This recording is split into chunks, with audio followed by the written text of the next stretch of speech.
Thank you so much for doing this. Really appreciate it. I think we're feeding live already. So that's amazing. Yeah, hey, take a seat. Thanks for having me. That's great. Not at all. Well, as you can imagine, you know, I have a lot of questions. I can imagine. There's so much going on at the moment. So I think we will just get right to it, if that's Perfect. okay with you. Absolutely. So Secretary General, thank you very much for talking to Reuters. If I could begin by asking you how seriously, from a NATO point of view, you view yesterday's incident involving Turkey, the targeting of a NATO member by an Iranian ballistic missile. Well, we clearly condemn it. As you know, NATO air missile defense was able to take it out. So that was very important. It also shows you, I think, clear evidence that we, with a 360-degree approach, we will defend every inch of NATO territory. Our military are constantly on it. But of course, this was serious and absolutely condemnable. Can you share any more details about the incident? Do you know what the target was, the intended target was, and who exactly fired the missile? I'm afraid I cannot do that in this open interview, but it was clearly a serious incident. And how big is the risk that an incident like this draws all of NATO into the conflict, that Iran or one of its proxies attacks a NATO ally, that ally invokes Article 5, and NATO suddenly then is at war with Iran? Well, Article 5, I think, is not in order here. Nobody's talking about Article 5. And the most important thing is that our adversaries have seen yesterday that NATO is so strong and so vigilant, and even more vigilant, if possible, since Saturday because of the situation, of course, in the Middle East. So they see and know and sense that our military are on this.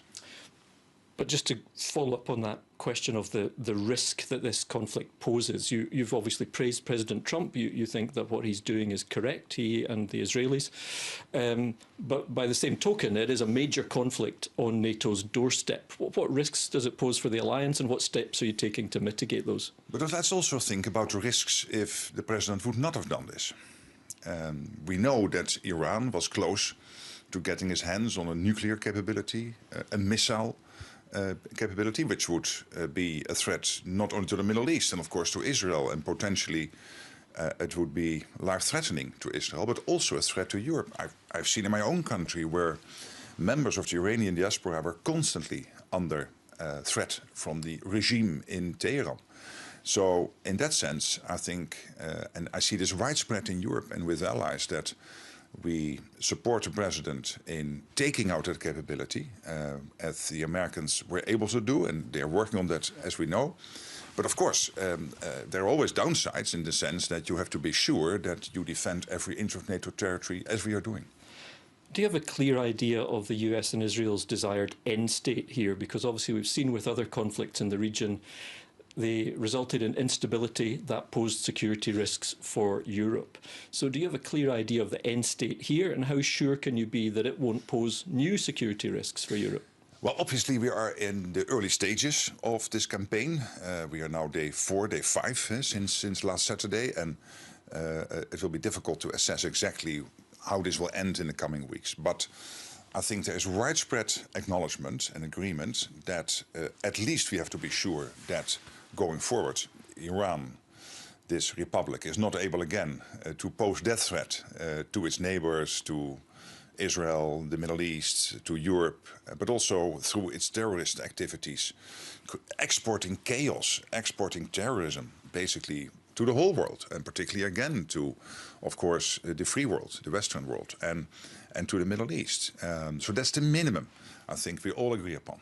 But are you confident there is a plan to actually do that? And this is a country of 90 million people. There's talk now of arming the Kurds, a potential civil conflict. I mean, do you see clear ideas of how this is meant to end and how you get to stability? Well, clearly NATO is not itself involved here. NATO allies are providing key enabling support. What we see here is that NATO in that sense is also this power projection platform for the United States. Because without European allies, the US would have found it very difficult to launch this campaign against Iran, because we see, you've heard the German Chancellor in the Oval Office and so many others making sure that the US can make use of these key enablers. But we are, other than that, not directly involved. So, but from my conversations with senior American military and political leaders, it's my absolute sense that they know what they are doing. And how do you assess the role, if any, of Russia in this conflict? Obviously, Russia and Iran have had a close relationship in recent years. Do you see Russia directly helping Iran in this conflict? Well, I think what we know is that Iran was one of the key supporters of the Russian war effort against Ukraine, totally unprovoked. This crazy war which started in 2014 and then the full-scale invasion in February 2022. But what we also see now is that Ukraine is already for some weeks being able to recapture territory which the Russians got their hands on before. So that is really good news. We know that the Ukrainians are posing extreme losses on the Russians month in, month out. Many times more than the Russians lost in Afghanistan in the 1980s. The numbers are staggeringly high. And now the Ukrainians are making their knowledge of drone technology and anti-drone technology available to the United States, to our friends and partners in the Middle East. So it is also Ukraine stepping up. And I'm not sure that Russia is very happy about that. And Russia will not be very happy about the fact that Iran will find it very difficult to keep on supporting Russia, as it is so busy now to handle from their side this campaign, and clearly unsuccessful, which is good news. Right, but there is obviously a potential downside for Ukraine in all of this. Demand for air defence, which is already very high. As you know, it's a struggle to get what Ukraine has been asking for already. Now you have countries across the Middle East depleting stocks in terms of their air defence, probably wanting a lot more than they've had in the past. Can NATO do anything about that to make sure that Ukraine does not lose out on military support as a result of this conflict? What I'm sensing and hearing from my conversations with many leaders in Europe, in the United States, Canada, is an approach where we say it has to be end-end. It is end, make sure that as allies we enable what the Americans are doing in the Middle East, in Iran, against Iran, and not Iran, I should say, but the regime, because this is not, I think, a fight with Iran or the Iranian people, it is with the regime. And at the same time, making sure that Ukraine has what it needs to stay strong in the fight now, but also hopefully past the peace deal to be as strong as possible going forward. Therefore, the fact that Ukraine is now exporting, making available to allies, friends, partners, its impressive knowledge, experience with drone and anti-drone technology is a case in point, because it will also make it possible for countries in the Middle East to, at a considerable lower cost, to take out some of the Iranian drones. Better to do that with anti-drone technology than with expensive interceptors. So that conversation is ongoing, and I know that Ukraine is in close contact with our friends and partners in the Middle East, Jordan and UAE and Bahrain, and of course all the other countries in the Gulf. Right, but there is a finite amount of this stuff. It was already in short supply. I mean, do you need to take some kind of dramatic steps or initiative, perhaps with industry, to say you're going to have to ramp up much more and much more quickly than you thought? Yes, and luckily that debate has started already before last Saturday. We have seen the American president signing 3 executive orders. I think it was in April, May last year to basically free up the defense industrial base in the US as much as possible. We see all these examples of cross-Atlantic, transatlantic cooperation between American and European companies working together. For example, this example of a factory in the south of Germany producing interceptors for anti-air and missile defense systems. But of course we need to have more of this. We are getting better and better when it comes to the production of ammunition. That has been 6-fold now compared to only a couple of years ago. Also because we needed this, Ukraine needed it because of the war effort against Russia. But we have to replicate what we are doing with ammunition when it comes to the other big ticket items, and then figuring in the latest technologies, the latest insights. This is one of the reasons why we have this joint operation now in Poland, JTAC, where we capture as NATO and Ukraine together all the lessons from the war and implementing them as fast as possible in our own doctrines.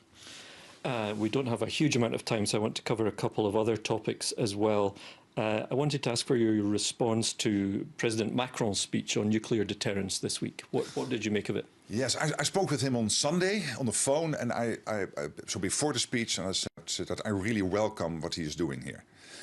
Because it is opening up a conversation within NATO, which we need to have in NATO to discuss how we can add this extra complexity, not for NATO, of course, but for the Russians. It will make it more complex for them to sense, understand exactly how they have to perceive our deterrence and defense. So it will add to our deterrence and defense in that sense. And I think that's very important. And I know that already 7 or 8 NATO allies have started conversations now with the French.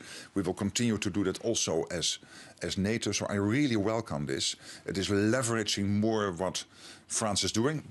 However, and we all agree on this, the ultimate supreme guarantor of our way of life, the fact that we have free media, free press, that we have elections, that we have our way of life regained, so hard fought after the Second World War, is in the end the United States nuclear umbrella, and that is key.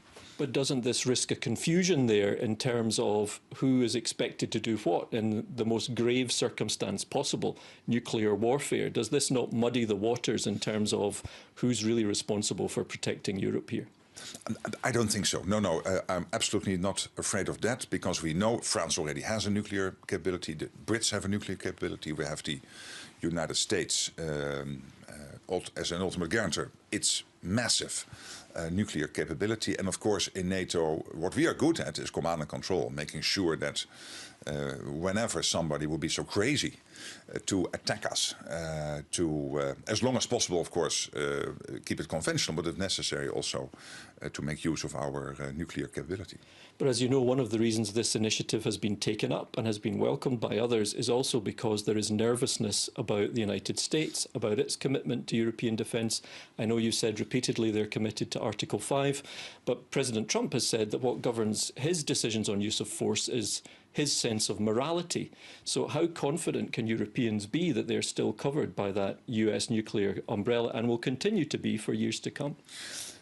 Let me first of all say that for my conversation with the French, this has nothing to do with any worry about yes or no, the US, yes or no committed to NATO. And then to the more general point, I'm absolutely convinced the US is completely committed to NATO, not only because the US knows that there is a historic reason to be so much involved in European security, but also because NATO and the US, let's not forget, is over 50% of NATO economy, and the other 31 allies are less than are a little bit under 50% of NATO economy, because the United States knows that to stay safe itself, the US mainland, you need a secure Atlantic, a secure Europe, a secure Arctic.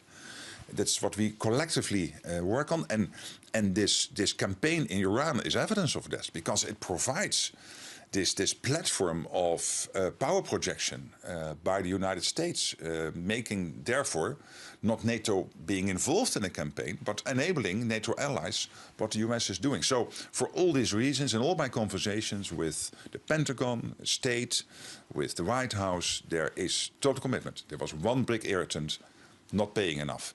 And that we solved in The Hague with the famous 5%.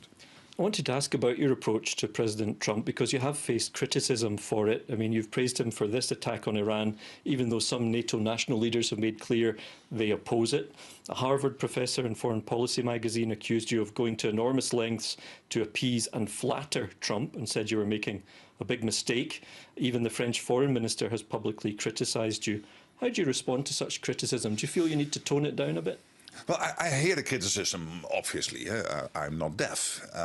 But I do believe that the American president, the United States being the most powerful and most quintessential ally within the alliance, if the president of that country is able to get the whole of NATO at 2% last year, you remember at the start of last year, big economies like Spain, Belgium, Canada, Italy were not on 2%, smaller ones like Slovenia and others. The whole of NATO reaching the 2%. And then in The Hague, collectively agreeing to the 5%. Not because only because we needed to equalize our spending in Europe and Canada with what the United States is spending, including the 3.5% on core defense spending, but also because this is crucial given our plans, our capability planning process, our NDPP process, which my predecessor started, Jens Stoltenberg, assessing the gaps between where we are and where we need to be if we want to be able not only today we can defend ourselves, but also longer term. Also for that reason we need it at 5%, but I would doubt it. Without President Trump we would have reached it. We would have reached it. And then him now taking this decisive action to take out this capability of Iran to pose a threat as an exporter of terrorism and chaos to the Middle East, to Europe, to the world. I think if a president of a country is providing that type of leadership, some praise is warranted. You mentioned Spain, you mentioned 5%. Spain has not committed to the 5%, as you know, and President Trump has threatened Spain with a trade embargo as a result of that and as a result of Spain not supporting this military action. Is that the right way for allies to speak to each other? Have you spoken to President Trump or Prime Minister Sanchez about it to try and bring the tension down? Let me first of all say that Spain also signed the summit declaration. I think that the discussion with Spain is that they are saying we accept the capability targets, but we believe we can do it at a lower amount of spending. And I told them you can't, and practice will show. But you committing to the capability targets in the end, I'm sure they will see that they need to spend what is necessary. Let me also praise Spain, because Spain is deployed all over NATO territory. They have their troops are part of many forward land forces, many initiatives, many NATO missions. I really want to commend them for that. There is as we speak, a Patriot system in Turkey, defending key American interests in Turkey. And is there already for 10 years, protecting this key US interest. And yes, there are also discussions on this, but this is an alliance of democracies. What I'm seeing in Europe is widespread support for what the American president is doing, also enabling what he is doing, not becoming party to it, but enabling what the US is doing. And you will always have differences. Then, of course, to your question itself, as you know, when there are debates between allies, I always try to stay a bit muted and therefore being able, if necessary, to help a bit. Thank you very much, Secretary General. Thank you very much. Thank you.